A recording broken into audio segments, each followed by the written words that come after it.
Assalamualaikum warahmatullahi wabarakatuh. Perkenalkan, nama saya Balkis Bila Kamelia dari kelas 12/4. Jadi di sini saya akan menjelaskan mengenai peristiwa sejarah perjuangan diplomasi di Indonesia.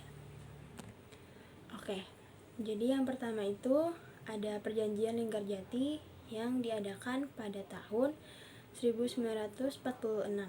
Perjanjian ini mengakui sejarah de facto wilayah Republik Indonesia yang meliputi Jawa, Sumatera, dan Madura. Belanda juga setuju membentuk negara serikat yang dinamakan Republik Indonesia Serikat atau RIS.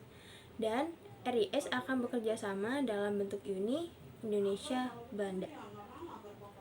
Lalu yang kedua ada agresi militer Belanda I yang terjadi pada tahun 1947. Belanda melancarkan serangan militer dengan tujuan merebut kembali wilayah-wilayah yang sudah dikuasai Republik Indonesia. Agresi ini melanggar Perjanjian Linggarjati dan menimbulkan kecaman internasional. Lalu yang ketiga ada Perjanjian Leeville yang terjadi pada tahun 1948.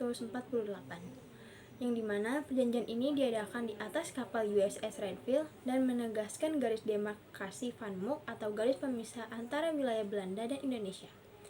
Yang hasilnya Belanda mendapat keuntungan wilayah, namun Indonesia tetap bertahan. Lalu yang keempat ada agresi militer Belanda II yang terjadi pada tahun 1948. Yang dimana Belanda kembali melancarkan serangan untuk menghancurkan pemerintahan Republik Indonesia dengan menangkap pemimpin-pemimpin Indonesia seperti Soekarno dan Hatta. Serangan ini menimbulkan reaksi internasional yang lebih kuat. Lalu yang kelima ada serangan umum pada tanggal 1 Maret yang terjadi pada tahun 1949. Serangan besar ini dipimpin oleh Letko Soeharto di Yogyakarta yang berhasil menguasai kota selama 6 jam. Serangan ini menunjukkan bahwa TNI masih kuat dan mengangkat moral perjuangan Indonesia. Lalu yang keenam ada Perjanjian Roem-Roejen yang terjadi pada tahun 1949, yang dimana Belanda sepakat untuk menghentikan permusuhan dan melepaskan para pemimpin Indonesia. Indonesia akan kembali ke Yogyakarta dan diadakan persiapan menuju konferensi Meja Bundar.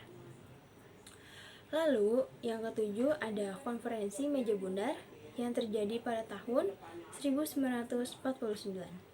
KMB menghasilkan kesepakatan bahwa Belanda mengakui kedaulatan Republik Indonesia Serikat atau RIS pada 27 Desember 1949 mengakhiri konflik bersenjata antara Belanda dan Indonesia. Berikut yang saya jelaskan adalah poin-poin inti dari setiap peristiwa dalam perjuangan diplomasi Indonesia pasca kemerdekaan. Sekian peristiwa yang bisa saya sampaikan, kurang lebih mohon maaf. Wassalamualaikum warahmatullahi wabarakatuh.